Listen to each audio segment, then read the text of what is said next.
Hola, bienvenidos sean todos nuevamente a esta serie de webinarios por parte de Akari. El día de hoy estamos presentándoles el webinario sobre la actualización en distrofia muscular de Duchenne. Estaremos hablando sobre el estudio fase 3 de Pfizer de su terapia génica en pacientes ambulatorios con DMD. Bienvenido sea el doctor Carlos el día de hoy y bueno, también la doctora Diana. Es un gusto tenerlos aquí como invitados. Y bueno.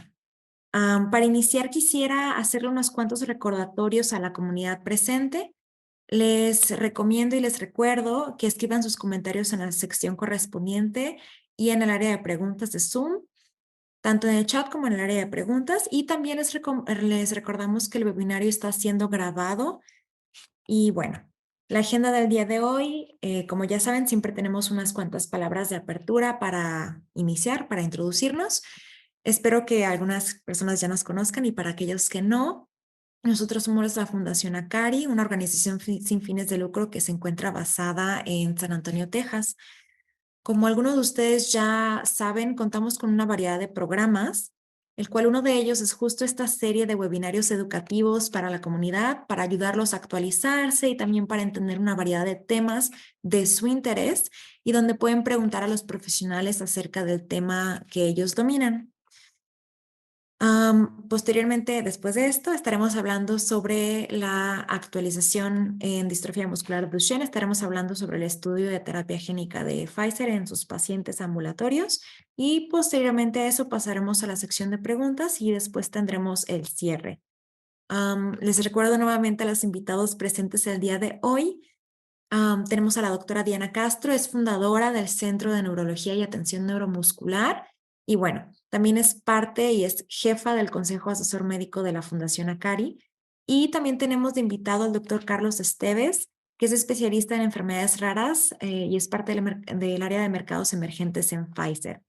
Muchas gracias por encontrarse aquí con nosotros el día de hoy. La comunidad yo creo que está muy interesada y espero que tengan muchas preguntas al final de esta sesión. Les cedo la palabra a la doctora Diana para que pueda comenzar con su presentación. Gracias, Susana. Buenas noches, todo el mundo. Voy a compartir, necesito compartir mi presentación y ya empezaremos. Ok, perfecto. Por ahora, primero les quiero hablar un poquitico de la enfermedad como tal. Voy a hacer como un recorrido rápido de algunas cosas. Al final les voy a hablar de algunas de las terapias que son aprobadas en este momento y después el doctor Esteves les habla de la parte de terapia génica como tal. Entonces empezamos acá. Como ya dijo, como Susana dijo, yo soy neuróloga pediatra y especialista en neuromuscular. Tengo mi propio centro que va a abrir para cuidado de pacientes en enero del 2023, que se llama Neurology and Neuromuscular Care Center, pero también tenemos un sitio que va a abrir la otra semana para investigación, para estudios clínicos, que se llama Neurology Rare Disease Center. Y sí, soy directora de la Junta Médica de Akari. Esta es la declaración de conflictos, son las compañías con las que trabajo o con las que he trabajado antes. Entonces vamos a empezar acá. Vamos a hablar rápido de la patología como tal, porque hay que entender esta parte siempre. Y creo que algunos de los que estuvieron de pronto en el seminario que tuvimos el otro día, ustedes escucharon algo de esto, pero no está mal repetir. La patología, el problema con Duchenne, más con la distrofia de Duchenne, es que hay un daño en un gen que se llama distrofina.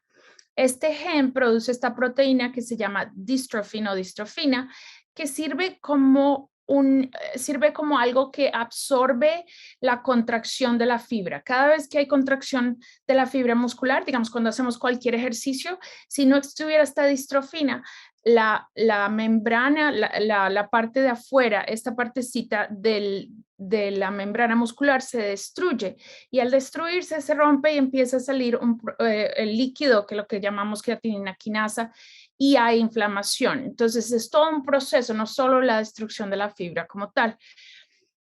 El gen de la distrofina es el gen más grande del cuerpo humano, tiene 79 exones y hay varios tipos de problemas que pueden suceder y les voy a dejar otros ejemplos después para que entiendan un poco más.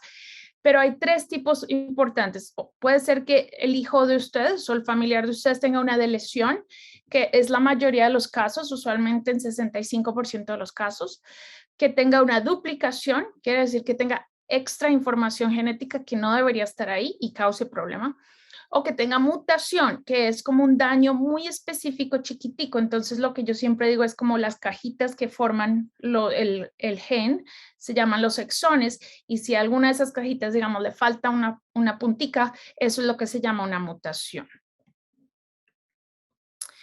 Aquí está lo que pasaría en un paciente con distrofia muscular de Becker, porque acuérdense que las distrofinopatías, todos los problemas que tienen que ver con la distrofina, se pueden dividir en dos grupos. Unos son niños que producen la Becker, la distrofia muscular de Becker, que es la forma más leve de la enfermedad. Digamos, estos niños son más fuertes y se presentan mucho después en la vida, la mayoría de veces. Y está la otra forma, que es la parte que es Duchenne, obviamente que la sabemos que se presenta más temprano. ¿Por qué es esto? Acá les voy a dar la explicación. Porque digamos que si tenemos una lesión, este es el gen completo. Si ven que tiene 79 casillitas, 79 cuadritos.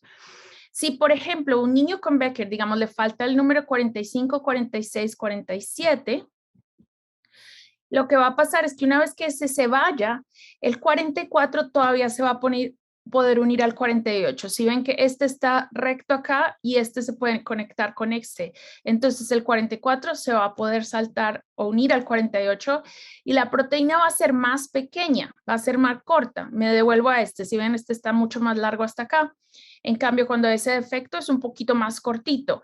El hecho de que sea más cortico produce que haya debilidad, pero como de todas formas como está formada, por más de que esté cortica, igual está formada, los pacientes no tienen tanta debilidad.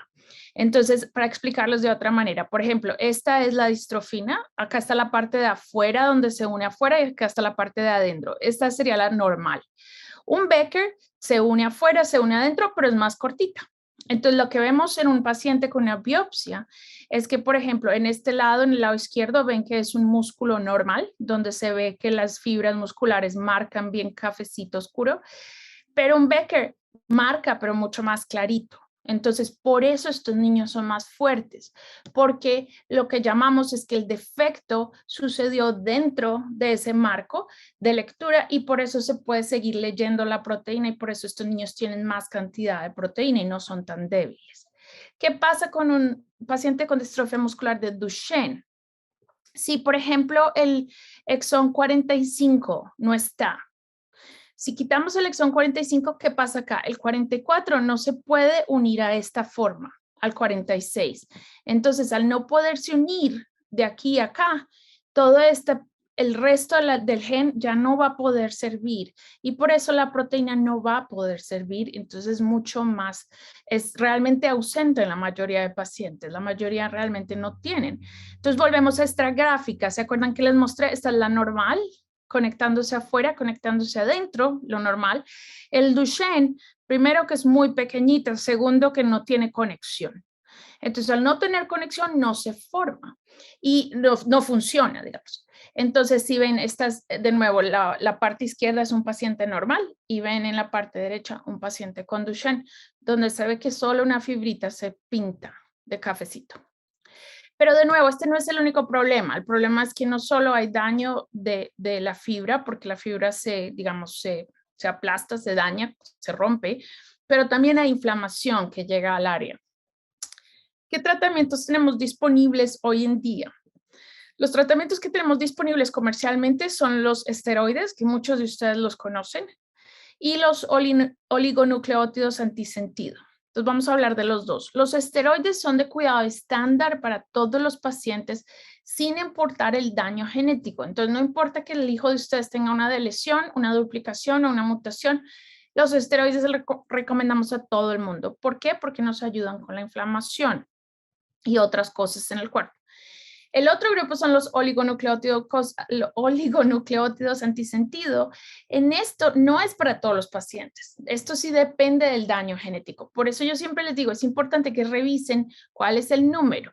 Siempre que si fueron pacientes míos, yo les di el reporte genético, pero a veces uno va y lo pone por allá y no se olvida, pero es importante saber cuál es el número del niño de ustedes. Entonces, la terapia con esteroides, como dije, es estándar. Se supone que todo el mundo tiene que estar. Es difícil porque produce efectos adversos. Pero los tipos de esteroides que tenemos disponibles son la prednisona o el deflazacort. Entonces, cuando empezamos un niño en esteroides, sea prednisona o sea deflazacort, calculamos esta dosis 0.75 o 0.9 por kilogramo por día.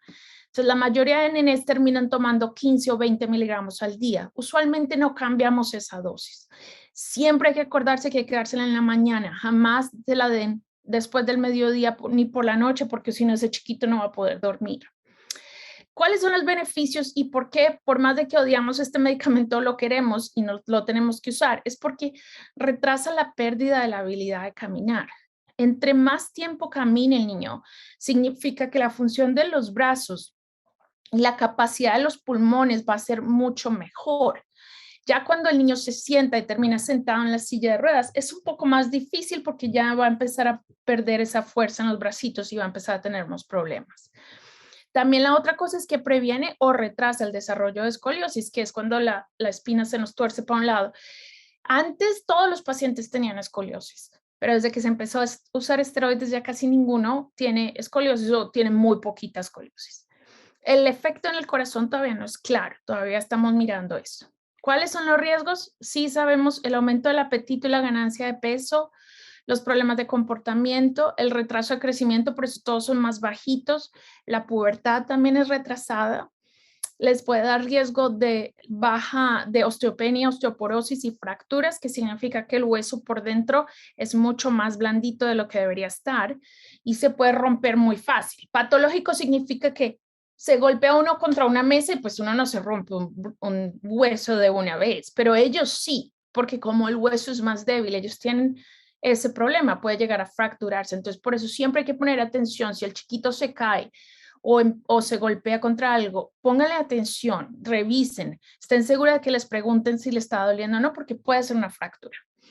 Cataratas, que es lo que pasa, es lo que se causa directamente por los esteroides, que es problema en los ojitos, que se va como haciendo una neblina dentro del ojito, y la presión arterial alta, pero normalmente como los ponemos en medicamentos para la presión arterial, realmente este no es mayor problema.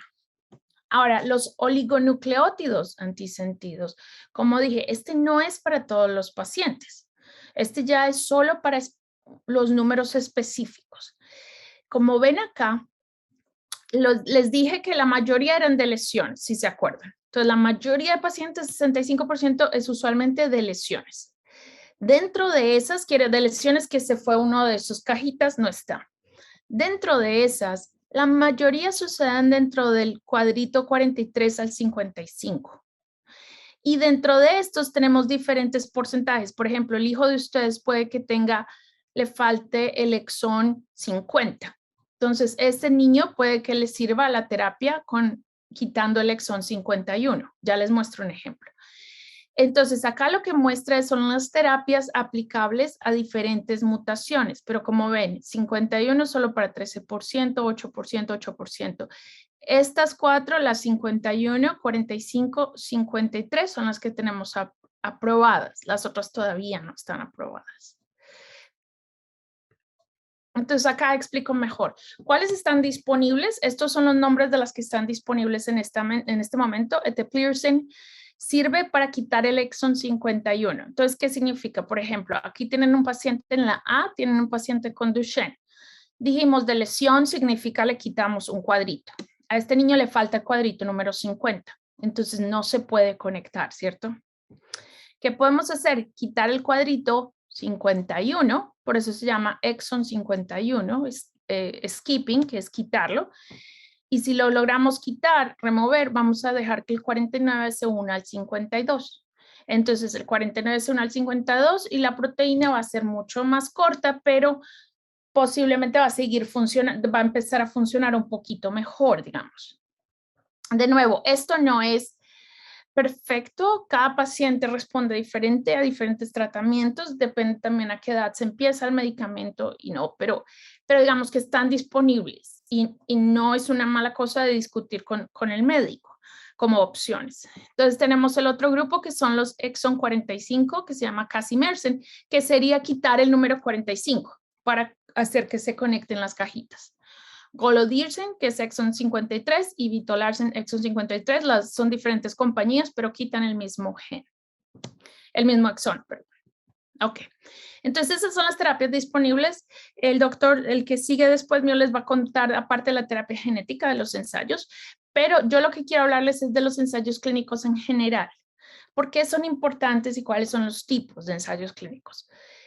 Los ensayos clínicos se pueden dividir en dos grupos grandes. Uno, que son observacionales. Quiere decir que les digo, déjeme que me meta a su hijo en un estudio de historia natural en el que lo voy a seguir a medida de que el niño crece y le voy a anotar sus medidas y le voy a anotar su presión arterial y le voy a anotar todo y lo vamos a seguir hacia el futuro. ¿Le estoy dando algo? No, simplemente observacional. Está el otro que son los experimentales, que ya es cuando lo metemos en un ensayo clínico como tal. Entonces, en un ensayo clínico podemos probar un medicamento o un dispositivo o procedimientos. Entonces, ya ahí sí estamos haciendo algo como tal. ¿Cuánto tiempo se demora? Para nosotros llegar a tratar un medicamento en un niño es mucho tiempo y es algo que el otro día hablábamos en la conferencia que tuvimos, que a nosotros de hispanos nos da mucho miedo porque siempre pensamos que nos van a coger los niños de conejito de indias, pero es muy importante entender que realmente esto se toma muchísimo tiempo y la mayoría de medicamentos no llegan ni siquiera a la primera fase. Entonces, miren, la primera fase es lo que se llama preclínico, que es donde está solo lo que hacen en ratones, lo que hacen en marranitos, lo que hacen en micos, toda esa parte es lo que se llama preclínico, que es en animales. Esa parte, si no sirve, si falla esa parte, nunca vas a pasar a la parte de humanos. Es muy importante acordarse de eso. Esa fase preclínica puede durar de 5 a 10 años. Después está la fase 1, donde lo que se hace es evaluar la seguridad. Ya acá estamos tratando humanos. A veces en la fase 1 puede que se traten humanos completamente normales, sin ni siquiera la enfermedad. En este grupo solo necesitamos poquitos pacientes en la fase 1. En la fase 2 ya estamos evaluando la seguridad otra vez, pero también ya estamos evaluando si va a funcionar o no. En este vamos a necesitar más personas para entrar en el ensayo clínico.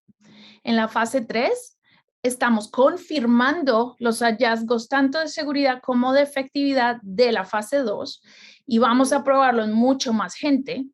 Y finalmente la fase 4, simplemente después de que ya se aprobó, después de la fase 3, la compañía va a la FDA, que es el Food and Drug Administration, y les pide permiso. Les dicen a la FDA, mire, yo ya hice todos estos estudios preclínicos, fase 1, fase 2, fase 3.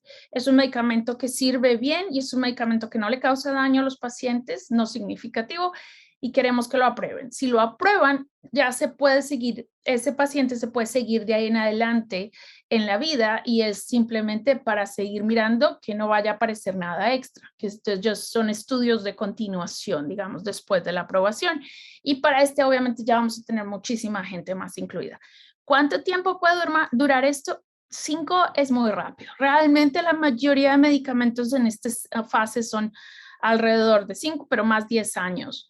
Entonces, de nuevo, cuando nosotros ofrecemos algo, y yo creo que es muy importante que tengan la relación con el médico, que les hable y les explique, tienen que entender en qué fase están y van a entender también cuántos años ya llevan tratando el medicamento. ¿Por qué es importante unirse a un estudio de investigación?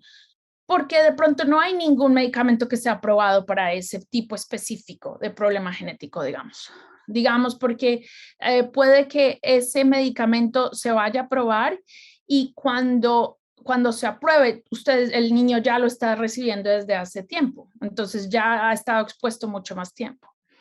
También porque obviamente es hacer un poco más activo el cuidado de la salud de los hijos, ayudarnos a nosotros para averiguar si los medicamentos obviamente sirven y algunos también hacemos para, digamos, algunos estudios están diseñados para personas que están sanas, pero que desean ayudar a encontrar formas de prevenir una enfermedad. Y eso es usualmente en la fase 1. Por ejemplo, un familiar de ustedes quiere participar en un estudio de fase 1 para probar un medicamento y necesitan voluntarios saludables.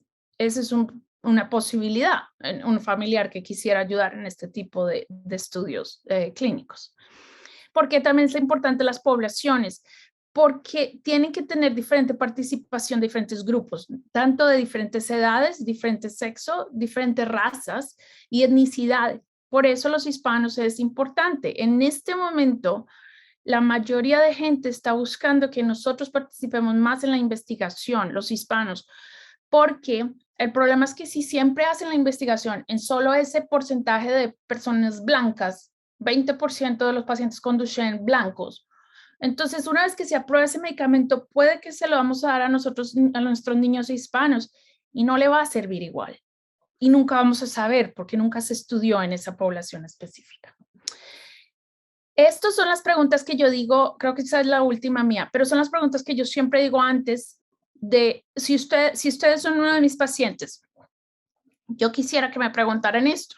¿Cuál es la finalidad del estudio? ¿Por qué estamos haciendo esto? ¿Qué es distinto de lo que ya está aprobado? Porque qué tal que haya un medicamento que ya esté aprobado y haga lo mismo, y entonces ahora usted, ¿por qué me está ofreciendo otro que hace lo mismo si el otro ya está aprobado?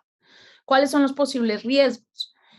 ¿Qué me pedirían durante el estudio? Digamos, cada cuánto hay que verse, cada cuántos exámenes hay que hacer biopsia o no, todo este tipo de cosas. ¿Quién se ocupará de mi atención médica? Obviamente, usualmente en mi caso, pues obviamente soy yo la persona que entra al estudio. Usualmente yo soy la que los estoy viendo, pero a veces puedo tener pacientes de otro estado, que vengan de otro estado, igual ellos tienen que servir siendo vistos por su médico local. ¿Y cuál es el costo? Los pacientes no tienen que pagar por la investigación, pero es importante saber, me van a ayudar con el transporte, qué pasa con el seguro médico, todas esas cosas. Entonces, esta es una de las más importantes que para mí me gustaría que entendieran. Como les dije, mi práctica está dividida en dos, una que se llama el Neurology Neuromuscular Care Center, que es cuidado clínico sin fin de lucro. O sea, vamos a ver pacientes de todo tipo con cualquier seguranza, no aseguranza. Y la otra parte que es la investigación clínica, y ahí está la información. Si quieren pedir una cita, también ahí está el email. Y ya con esta parte termino mi sesión, entonces voy a dejar que el doctor Esteves siga ahora.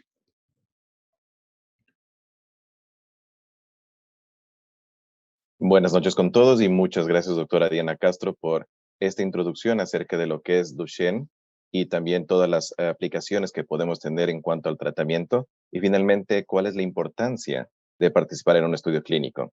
Permítanme ahora compartir mi pantalla y les voy a conversar acerca del estudio fase 3 internacional multicéntrico aleatorizado doble ciego que estamos llevando a cabo con terapia génica.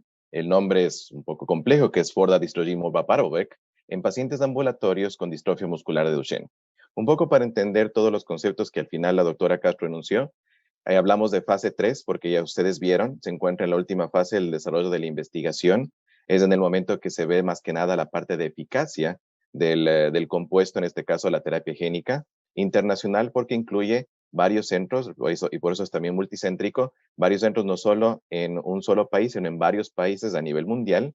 Aleatorizado significa que los pacientes que están dentro del estudio van a ser divididos en diferentes brazos de una manera organizada y randómica que nos va a ayudar a tener un mejor resultado estadístico, un mejor resultado para poderlo comparar entre ellos. Doble ciego significa que nosotros tenemos que tanto el investigador como el paciente no saben qué es lo que se está administrando. En este caso de este estudio fase 3, hablamos del paciente que ha recibido terapia génica y el otro paciente que puede haber estado recibiendo placebo y que luego se hace un retraso en el medicamento. Para la segunda parte, todos reciban el medicamento y el otro grupo recibe el placebo. Es lo que hablamos de placebo, que es el control que en este caso tenemos para este estudio y nos ayuda para evaluar, como es fase 3, toda la parte de lo que es la seguridad del medicamento y la eficacia de esta minidistrofina. Un poco de los disclosures generales. Cuando hablamos de investigación y desarrollo, por ejemplo, ahorita, de esta terapia génica con minidistrofina, puede ser que todo lo que conversamos hoy día vaya cambiando en el tiempo. Sin embargo, esto de aquí se sigue actualizando día a día y ustedes pueden ingresar, por ejemplo, a clinicaltrials.gov, donde ven la actualización del estudio clínico que está en curso. Pero antes de pasar aquí, hace un momento estábamos nosotros encontrando que hay diferentes tipos de tratamiento y la doctora Castro nos habló de los exon skipping, que son específicamente para poder saltar un exón y que se pueda leer mejor esta distrofina. Pero ahora vamos a hablar de la terapia génica. ¿Y qué es la terapia génica? Es otro tratamiento disponible que está ahorita en investigación y desarrollo para los pacientes que viven con distrofia muscular de Duchenne. Ustedes ven el gráfico acá abajo y vamos a hablar de un gen, en este caso es la distrofina, la cual se encuentra alterada y que no se encuentra funcionando adecuadamente. Entonces, a través de un análisis que se hace de los tipos de distrofina y la secuencia, se crea esta mini distrofina en el caso de distrofia muscular de Duchenne, que es el gen de interés que vamos a llevarlo dentro de un vehículo. Imaginémonos que tenemos un auto que tiene una capacidad para llevar personas, en este caso llevar un gen, y este auto, este vehículo de transporte es, en este caso, un adenovirus asociado. Este adenovirus asociado, al unirse junto con el gen, en este caso, se convierte en un vector y se llama vector. La capacidad que tiene este virus asociado es que tiene una cualidad específica para ir a un órgano específico. En el caso de distrofia muscular de Duchenne, sabemos que este vector tiene gran afinidad para irse al músculo esquelético, es decir, a los músculos del cuerpo, pero también al músculo cardíaco. Recordemos que el corazón es un músculo. Entonces, el paciente recibe este vector, dependiendo de la dosis adecuada para el paciente, recibe a través de una infusión, es decir, directamente hacia la vena, y el paciente recibe esta infusión durante un X tiempo, bajo un control estricto y monitoreo adecuado dentro de un hospital, y este vector, una vez que está dentro del cuerpo, va a buscar las células target o las células diana, que en este caso es el músculo esquelético y el músculo cardíaco, y finalmente este gen que ingresa dentro de la célula en el núcleo va a empezar a producir la proteína de una manera funcional. Esta proteína nueva, que es la minidistrofina, va a ser funcional y nos va a ayudar a estabilizar, es lo que esperamos que se estabilice la enfermedad, o también podamos tener una mejor consecuencia clínica del tema de la enfermedad. Todo este proceso se llama terapia génica, pero estoy describiendo la terapia génica in vivo. También existe otro tipo de terapia génica, que bueno, es la ex vivo, que no es parte del alcance del día de hoy, pero sin embargo también se encuentra disponible para tratar otro tipo de patologías. En resumen, el gen de interés, en este caso la distrofina o minidistrofina, el vehículo, que es un virus adeno-asociado, en conjunto se denomina vector, se infunde al paciente, el vector, este vehículo, va directamente a la célula target, músculo cardíaco, y finalmente empieza a producirse la proteína funcional adecuada. ¿Ustedes se acuerdan el gráfico que nos indicó la doctora Castro de la distribución de los diferentes exones o regiones dentro de esta distrofina? Es importante recordar y nuevamente resaltar que la distrofina es uno de los genes más largos y más grandes que se encuentra en el organismo. Sin embargo, el vehículo, que en este caso es la cápside del adeno-asociado virus 9, no tiene una capacidad grande para poder almacenar toda esta información. Es por eso que se la ha modificado y tenemos, basados en lo que sucede con la distrofia muscular de Becker, que es una distrofina truncada, vemos que la minidistrofina, en este caso, que se utiliza en este estudio clínico de Pfizer, que es una distrofina truncada y que tiene un peso específico de 3.978 pares de bases, nos permite que vaya dentro de este vehículo, que es el AAV9, y empiece a irse al órgano target para empezar una producción de esta minidistrofina funcional. Pero si nosotros vemos dentro de este vehículo al gen que habíamos anunciado anteriormente, este gen se distribuye y se compone de diferentes partes. Primero tenemos una zona inicial que sirve para que se pueda, nuestro cuerpo dentro de la célula permita leer esta información. Luego de eso también tenemos potenciadores o activadores o promotores específicos que van a funcionar directamente en el músculo esquelético o en el músculo cardíaco para finalmente tener una lectura adecuada de lo que es esta proteína que es la minidistrofina. Al final también dentro de este gen hay una información o una clave que le dice a la máquina de nuestro cuerpo hasta ahí se debe de hacer la lectura y se tiene la proteína funcional. Entonces, como podemos ver, basados en el principio de una distrofina funcional, se crea una minidistrofina que va a actuar directamente a través del vehículo, el AAV9, para ir a las células del organismo y poder pasar esta información adecuada para que se quede en el núcleo de manera no integrada. Eso significa que se va a quedar la información en el núcleo, pero fuera de la información genética del paciente, y empieza a producirse la información para una nueva proteína funcional. Por favor, en este punto, igual si ustedes tienen alguna pregunta, no duden en hacerlo. Veo que hay ahorita varias preguntas dentro del chat y también del Q&A, así que por favor sigan con esto para poder hacer más dinámica nuestra sesión de preguntas y respuestas. Ahora déjenme conversar acerca de este estudio. Y vamos a hablar del estudio CIFREO. Y se denomina así porque ustedes van a ver que dentro del programa de desarrollo que se tiene para la distrofia muscular de Duchenne, se toma en cuenta un nombre de acuerdo a las constelaciones espaciales. En este estudio específicamente se ha calculado que es un estudio para aproximadamente 100 pacientes, 99 para ser exactos, que van a ser divididos en dos cohortes. Recuerden que habíamos hablado al inicio que es un estudio aleatorizado. Entonces, estos dos grupos se dividen en la primera cohorte, que va a ser los 2/3 de los pacientes, 66 en total, van a recibir en el inicio el medicamento que se encuentra ahorita para la terapia génica, que es el Fordistrogin Morvaparvovec, y el tercio de los pacientes, los 33, van a recibir en un inicio el placebo. ¿Por qué se hace esta comparación? Porque esto es muy importante para nosotros saber si es que el medicamento está funcionando adecuadamente en los pacientes con distrofia muscular de Duchenne. Pero debido a que esta terapia por el momento es una sola vez, también se habla de un tratamiento diferido. Entonces, una vez que se evalúan a los pacientes en un periodo de 12 meses, un año, los pacientes que recibieron en ese inicio el medicamento van a recibir en la segunda instancia el placebo, y luego los pacientes que recibieron al inicio el placebo, el tercio del corte, si es que es elegible para recibir, en este caso, la terapia génica, recibirán la terapia génica en el tratamiento diferido. Y también se hace un seguimiento cercano por 12 meses y en total, en los dos brazos se va a seguir un total de 5 años. Primero, ¿por qué es importante este cruce? Es importante para saber cómo podemos comparar entre el medicamento que se utiliza con el placebo en esta patología. Y luego de eso es también importante porque todos tienen el derecho a recibir el medicamento, siempre y cuando en la segunda instancia sea elegible. Y vamos a ver los criterios de inclusión y exclusión luego. ¿Y por qué es importante en terapia génica el seguimiento a largo plazo?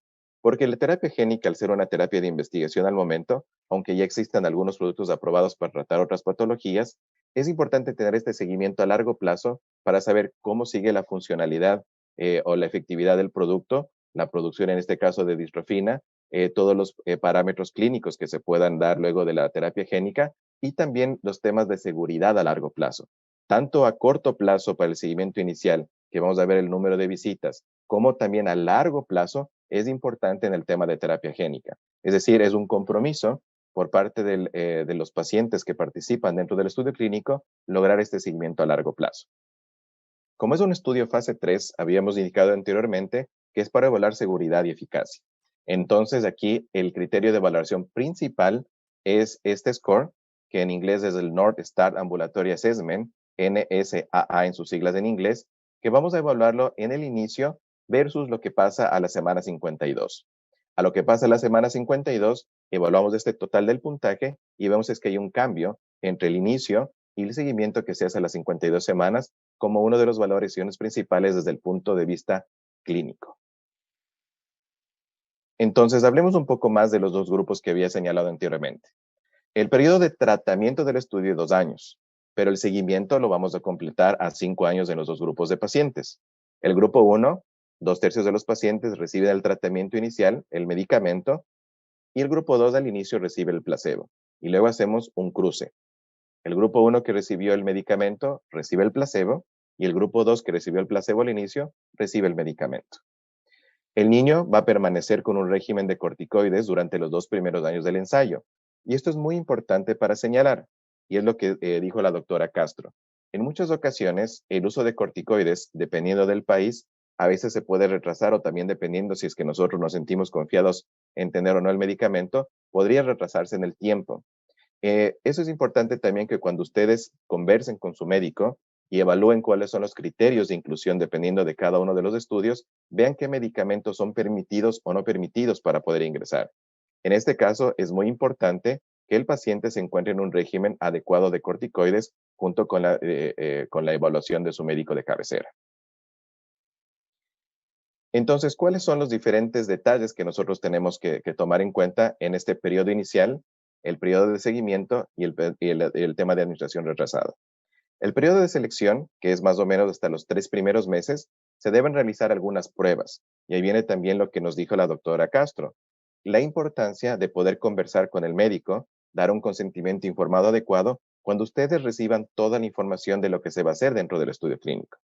En este periodo inicial de periodo de selección, se va a valorar a los pacientes desde el punto de vista clínico, quizás se tenga que enviar algunos exámenes de laboratorio, se tenga que confirmar el diagnóstico genético de Duchenne, ver qué tipo de mutaciones están siendo afectadas y ver si es que es elegible o no para recibir la terapia génica.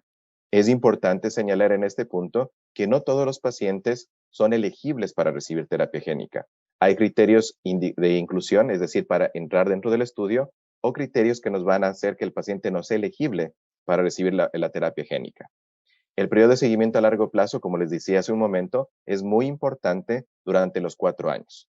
Al inicio de la terapia génica, el paciente va a estar monitoreado constantemente, pero luego en este periodo de seguimiento a largo plazo, se estima más o menos que va a ser una visita cada 6 meses hasta completar los 5 años de seguimiento.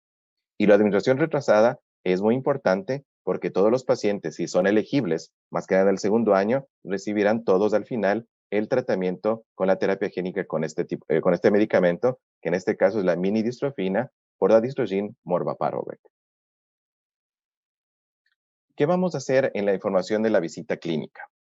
Esto de aquí, el equipo de investigación que va a estar dentro de una institución o de un centro, va a proveer que todo el equipo multidisciplinario tenga que estar de la mano con todo lo que sucede con el paciente.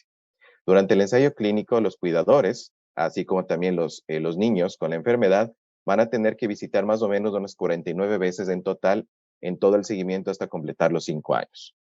Durante la administración, como esta es una terapia que está en investigación y que también nosotros tenemos que tener un control y monitoreo adecuado para poder detectar a tiempo cualquier posible evento adverso, se esperaría que en la primera semana el paciente, el niño, necesitaría estar hospitalizado por una semana.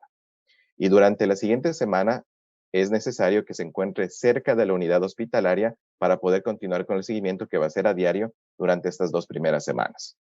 Luego se van a planificar las visitas posteriores que van a ser ambulatorias, es decir, que el paciente puede regresar a su casa, a su hogar, y luego va a tener que regresar al hospital para el seguimiento, e incluso, dependiendo de lo que sucede, por ejemplo, en este caso, cuando pasa la pandemia, es que el paciente también podría recibir algunas visitas dentro de su hogar. La mayoría de las visitas tendrán lugar en los 2 primeros años del ensayo y luego el seguimiento a largo plazo se hará con una visita cada 6 meses más o menos.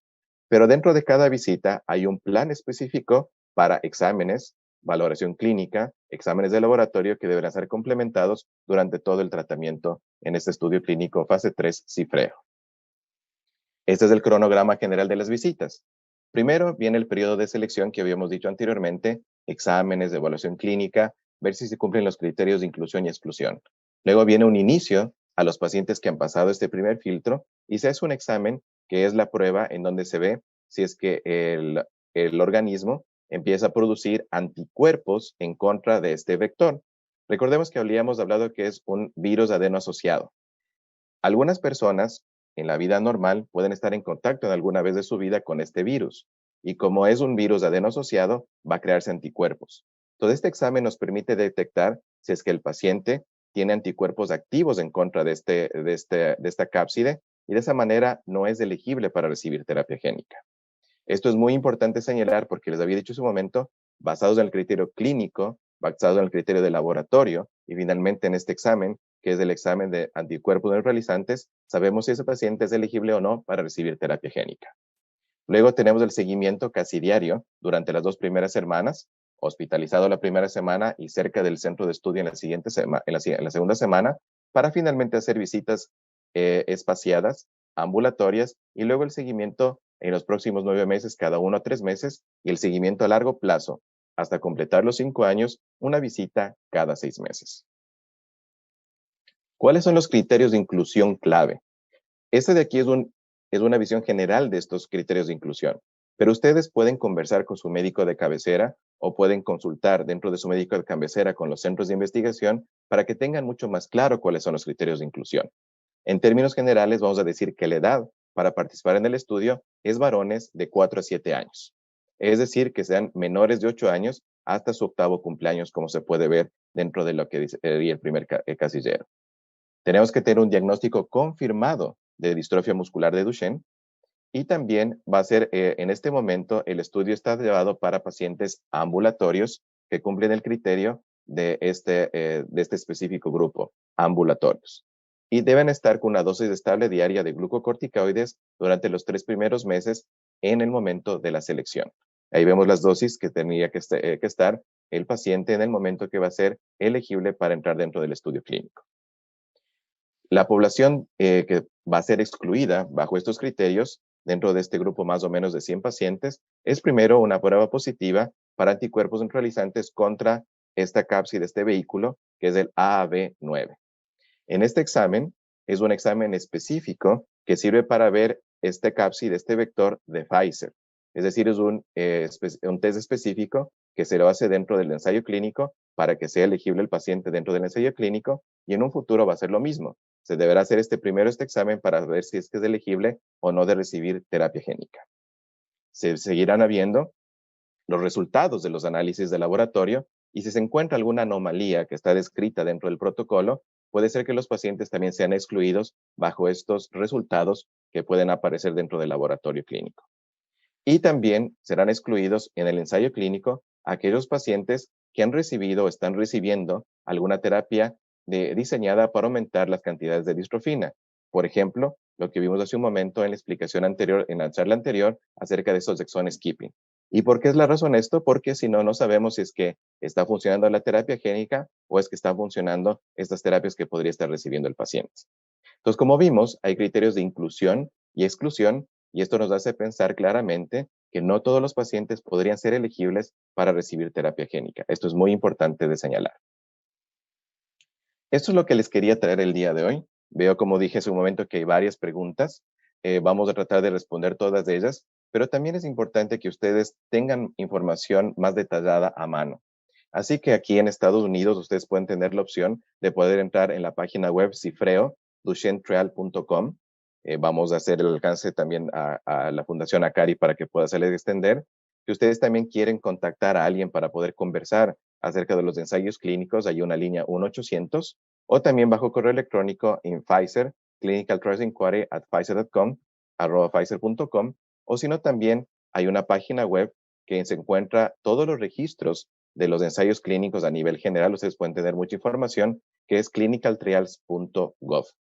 Con esta información, quiero hacer una pausa aquí y también agradecer a todas las personas, a todos los pacientes, niños que viven con Duchenne, a sus familias, a todos los investigadores que son parte de este clínico, de este estudio fase 3 y los estudios previos que se hicieron para esta patología de distrofia muscular de Duchenne, a todos los médicos que han estado al alcance y cuidando a sus pacientes con esta patología y a todas las organizaciones de apoyo por su pasión y compromiso que nos ayudan a avanzar en la investigación clínica y esperamos, como dijo la doctora Castro, que hablando de diversidad, nosotros los pacientes latinos hispanos podamos participar muy activamente en los ensayos clínicos. Así que muchas gracias por todo, por su presencia y vamos con las preguntas y respuestas.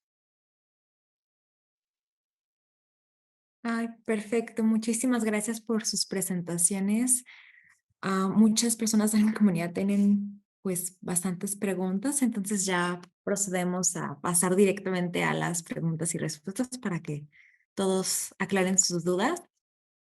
Tenemos varias por parte de muchos de los presentes y bueno, comenzaré con una muy sencilla que creo que ya había mencionado la respuesta, pero para esclarecerla. Y nos preguntan si este tratamiento, ¿por qué medios será administrado? ¿Será intravenoso? ¿Cuál es el método de administración?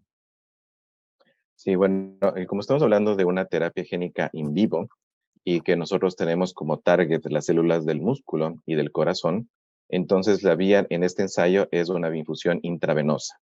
El paciente va a recibir el vector con una preparación adecuada, que eso lo sabe hacer el equipo de farmacia dentro de un hospital, y luego se coloca el paciente recibe dentro del hospital. Como decía hace un momento, al inicio va a ser un monitoreo muy cercano, En la primera semana se esperaría que el paciente esté dentro del hospital y luego cercano al hospital para las siguientes valoraciones, pero sería a través de la vena. Ok, perfecto, muchas gracias. Procedemos y bueno, otra pregunta que tenemos nos dice, ¿qué certeza se tiene respecto de de la necesidad de redosificar a futuro? Esta es una excelente pregunta y es la pregunta que siempre hay. Y como vimos dentro de los criterios de exclusión, es que el paciente tenga anticuerpos neutralizantes en contra de esta cápside, es decir, anticuerpos positivos. Esto quiere decir que si el paciente va a recibir la terapia génica, va a recibir este vector. Por ende, nuestro organismo va a reaccionar en contra de este vector y va a producir anticuerpos. Por el momento, se esperaría que la terapia génica para ese vector, para esa minidistrofina, sería una sola vez posible administrar la inyección. Sin embargo, si nosotros vemos que los pacientes que no son elegibles por estos anticuerpos, que no solo afecta en el caso de recibir terapia génica para Duchenne, sino para otras patologías, tanto Pfizer como o la academia y otras industrias están viendo la posibilidad de cómo reducir este efecto y que en un futuro, esperemos lo más pronto posible, también sean elegibles para recibir el tratamiento así tengan anticuerpos neutralizantes o también en un futuro, si es que es necesario, recibir una segunda inyección, quizás con algún otro vector, quizás con alguna otra información. Pero por el momento, al día de hoy, diremos que es una sola vez que podría recibir con ese vector y con ese tipo de información de la minidistrofina. Perfecto, creo que quedó bastante claro. Procedemos con la siguiente y nos dicen que no se acepten niños con mutaciones en ciertos exones durante el ensayo. ¿Significa que de aprobarse dicha droga, ellos no la podrán recibir? Bueno, como sabemos, la comunidad de Duchenne está muy bien informada y eso es uno de los nuevos hallazgos que ha habido en todos los ensayos clínicos que refieren para terapia génica. Si ustedes recuerdan los bloques que nos enseñaba la doctora Castro, tenemos diferentes bloques y localizaciones, pero también la modificación que se tiene para la minidistrofina toma en cuenta ciertos bloques, no todos. Entonces, como nuestro cuerpo, en este caso que tenemos una enfermedad ahorita Duchenne, no produce una distrofina, entonces el cuerpo al recibir una distrofina de afuera puede ser que le vea como que es un cuerpo extraño, es algo que puede hacer daño. Entonces el cuerpo empieza a reaccionar en contra de esta proteína. Esta sería la hipótesis, ¿no? Entonces al ir en contra de esta proteína con esa información que el cuerpo no lo conocía, empieza a atacar la proteína y finalmente empieza a atacar, lamentablemente, el órgano o las células donde recibieron la información.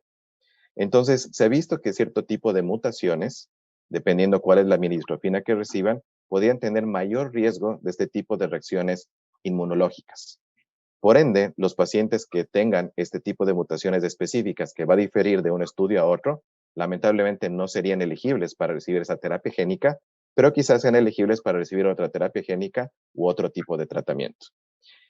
Con respecto a qué tipo de mutaciones son las que van a ser excluidas dentro del ensayo clínico, es importante que ustedes, con su médico de cabecera o que el centro de investigación, lo puedan hablar claramente y ellos les puedan dar este tipo de información y vean si es que es elegible o no el paciente para entrar dentro de un ensayo clínico. Ok, perfecto, muchas gracias. Y bueno, también tenemos una pregunta bastante interesante que nos dice, si ya se está usando algún otro tipo de terapia, como de omisión de exones, por ejemplo, otra terapia genética, ¿pudiera iniciarse con otro tratamiento nuevo? ¿Habría la posibilidad de iniciar otro tratamiento, por ejemplo, como con ustedes? Sí, bueno, y también quizás sea bueno escuchar el punto de vista clínico también con Sí, la doctora Castro. sí. En cuanto a esta pregunta, pues vamos a ver nuevamente, tenemos criterios de inclusión y exclusión. Luego del análisis, luego de poder ver todas las variables que pueden ser para el ensayo clínico, el médico y el equipo de investigación decidirá cuál es la mejor opción para ingresar o no dentro de un ensayo clínico, recibir una nueva terapia o reemplazar una terapia que se encuentre ya existente. En el caso de Duchenne hablamos de un manejo de la enfermedad, pero también luego vamos a hablar de un tratamiento específico dependiendo de la mutación o dependiendo de las características para recibir en este caso terapia génica. Por Perfecto. ende, Perdón. si es que el paciente, el momento, por ejemplo, la terapia que recibe actualmente no es adecuada o ha dejado de funcionar, esperamos que hoy o en el futuro pueda ser candidato para recibir otro tipo de tratamiento. Doctora. ¿Cuántos meses tienen que estar sin el tratamiento con antisentido, con oligonucleotido Eh, antisentido? Bueno, lo que decíamos aquí de parte de los criterios de exclusión van a Sí. hacer que los pacientes tengan un tratamiento, no tengan ese tratamiento en los 6 meses previos a la selección. Ok, ya, 6 meses, eso era. Yo creo que la pregunta es una muy buena pregunta y es una cosa que va a ir cambiando a medida que progresamos y a medida que entendemos más las enfermedades y que los medicamentos empiezan a ser aprobados. Lo digo por mi experiencia. Yo tengo una experiencia muy larga con atrofia espinal muscular, que es una de las enfermedades que ya tenemos 3 diferentes opciones de tratamiento que se puede aplicar realmente para cualquier persona. Entonces ya estamos en un momento en los que hemos tratado a un niño con un tipo de terapia y la mayoría responden muy bien, pero hay unos que no responden tan bien. Entonces en estos momentos son los que nos toca pensar, de pronto nos toca agregar un segundo tipo de terapia. Entonces yo creo que va a suceder lo mismo en Duchenne, porque siempre hay que acordarse, es muy importante acordarse, estos medicamentos solo modifican la enfermedad, no curan la enfermedad. Entonces, si pensamos a largo tiempo, Dios quiera que haya posibilidad realmente de usar otros tratamientos a medida que pasa el tiempo. En este momento, la única combinación que se puede permitir es los esteroides y los oligonucleótidos. Y como el doctor Esteves dijo, no puede usarse, tendría que dejar de usarse 6 meses antes de la terapia génica. La mayoría de otras compañías están pidiendo lo mismo y la razón fue la que dijo él, es porque no queremos revolver las dos cosas al mismo tiempo y no sabe uno cuál fue la que funcionó. Entonces, es algo que va a ir cambiando a medida que vamos aprendiendo más. Muy, muy buena pregunta. Perfecto, muchas gracias. Nos están haciendo una pregunta también sobre si se están utilizando o realizando ensayos clínicos en niños que ya no caminan. Esta es una pregunta un poco más amplia, ¿no? Entonces va, creo que dirigida a la doctora. Y sí, se están usando y la verdad eso me hace muy feliz porque por mucho tiempo se dedicó solo a los niños que podían caminar y las edades muy restringidas. Yo creo que con tiempo se va y ya se están empezando a aumentar las edades y obviamente al aumentar la edad, entonces llegamos al momento de los chiquitos que ya no están caminando, entonces sí se van a incluir porque por más de que el niño haya dejado de caminar, tenemos que todavía pensar en los bracitos, tenemos que pensar todavía en la función de los pulmones, del corazón. Entonces, para mí es una posibilidad y Dios quiera que haya y que funcione bien en esos niños para que sea posibilidades para esos que ya perdieron la ambulación. Pero sí hay protocolos que van a incluir más estos chiquitos. Perfecto, muchas gracias. También nos hacen preguntas respecto a los sitios. ¿Quieren saber si pueden aplicar personas de todos los países o solo es un ensayo que se está realizando en Estados Unidos? ¿Qué sitios tienen disponibles ahora para este ensayo? No sé si nos puedas contestar, Carlos. Sí, bueno, este ensayo, como vimos al inicio, es internacional multicéntrico, por ende hay varios países que están participando actualmente. Les invito a que puedan ver esta información en clinicaltrials.gov, que es información abierta y de dominio público, y ahí pueden ver ustedes qué países están participando actualmente y qué centros se encuentran participando en el ensayo clínico. Y también pueden tener más información si ustedes hacen esa pregunta a los canales que les había dicho hace un momento, en la línea 1-800 o también mandando un email. Lo principal es que el enrolamiento de los pacientes no depende directamente de Pfizer, en este caso. Esto es una conversación que debería tener el médico de cabecera en el país, junto con los centros de investigaciones que no hay en ese país, y luego coordinar cuáles serían las opciones para participar o no dentro de un ensayo clínico. Hay que tomar en cuenta que muchos países tienen regulaciones específicas para este tipo de tratamiento o este tipo de tener pacientes que vengan de otros países o de otros sitios. Es importante valorar cuáles son las condiciones que se necesitan, qué problemas pueden haber con tema del lenguaje, el consentimiento informado, la parte cultural. Entonces, todo eso tiene que ser analizado por el médico, el equipo de cabecera, junto con los centros de investigación.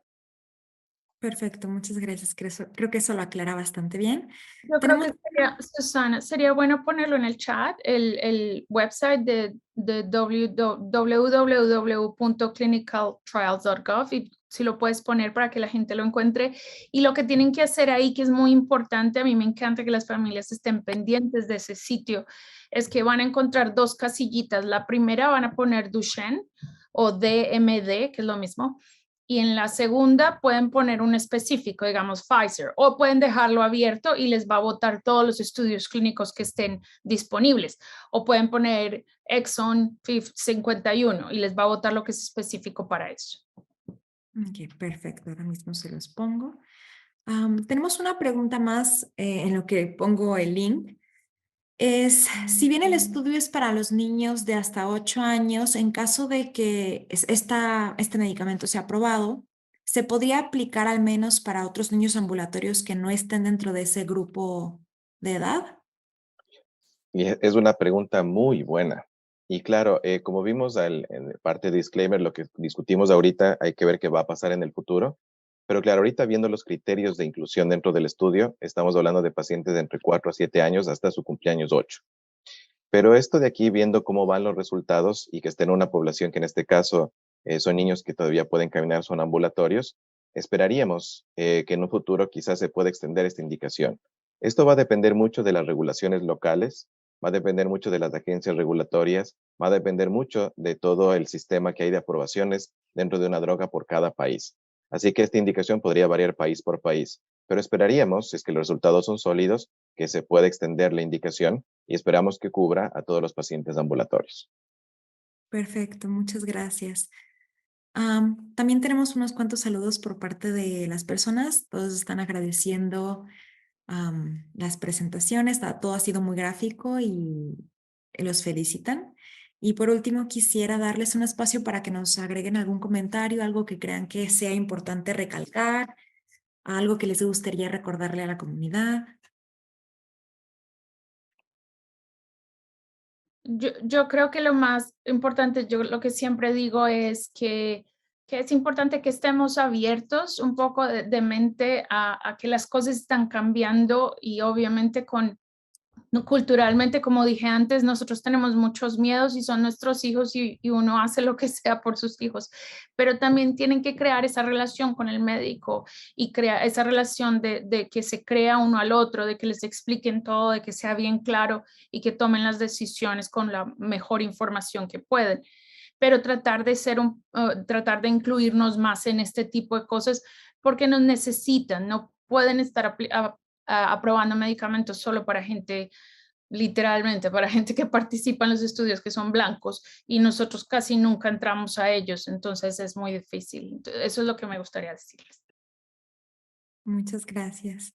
Sí, y de mi parte yo creo que lo más importante y conociendo cómo está la interconexión dentro de toda la comunidad de Duchenne, aquí en el país, en Estados Unidos, como también en todo lado, es importante que siempre se mantengan informados y en contacto.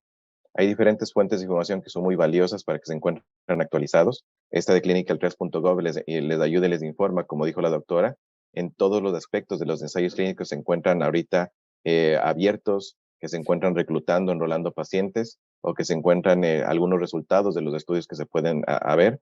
Siempre es importante la relación médico-paciente que sea totalmente transparente y abierta y que tengan la capacidad de preguntar cualquier cosa que ustedes tengan duda para poder clarificar por un lado y también buscar otras opciones que puedan ser también fruto de una investigación o de un tratamiento nuevo o que sean elegibles o no para recibir un cierto tipo de terapia. Entonces es importante todo esto y también cualquier pregunta que ustedes tengan, es que hablamos específicamente por este estudio fase 3, también estamos abiertos para recibir cualquier tipo de pregunta fuera del foro a través de ustedes como la Fundación Acari o también bajo otros medios que se puedan comunicar directamente con la compañía. Perfecto, muchas gracias. Yo creo que la comunidad se estará comunicando y haciendo muchas preguntas posteriormente a este webinario. Y bueno, la sesión de preguntas procede a cerrarse. Les agradezco muchísimo por todo su conocimiento. Ha sido un placer y un honor tenerlos aquí como invitados el día de hoy. Y también me gustaría pasar a recordarles a la comunidad por parte de la Fundación que, bueno, por favor no olviden también contactarnos a nosotros por redes sociales. Nos pueden encontrar como @TheAcariFoundation. También tenemos un correo electrónico que es info@theacarifoundation.org. Y también tenemos nuestro sitio web, como ya lo conocen, es lafundacionacari.org. Y también tenemos una línea de atención por WhatsApp a la que con mucho gusto pueden escribirnos, les podemos contestar dentro de nuestros horarios de oficina, que es de lunes a viernes, de 9 a 6 p.m. del horario central. El número es, como ya lo ven en pantalla, el +1-210-630-5451. Les recomiendo que le tomen un screenshot, una captura de pantalla para que no se les olviden todos estos datos. Y bueno, recuerden que todo esto siempre se realiza con ustedes en mente, la comunidad, y les agradecemos mucho que estén presentes aquí con nosotros el día de hoy. Y bueno, nuevamente paso a agradecerles a ustedes, doctora Diana, doctor Carlos. Es un gusto tenerlos aquí, de verdad, me faltan palabras para expresar lo muy feliz que la comunidad está aquí con ustedes compartiendo todo su conocimiento. Y bueno, todos nos retiramos habiendo aprendido mucho de esta sesión y les deseo una excelente noche.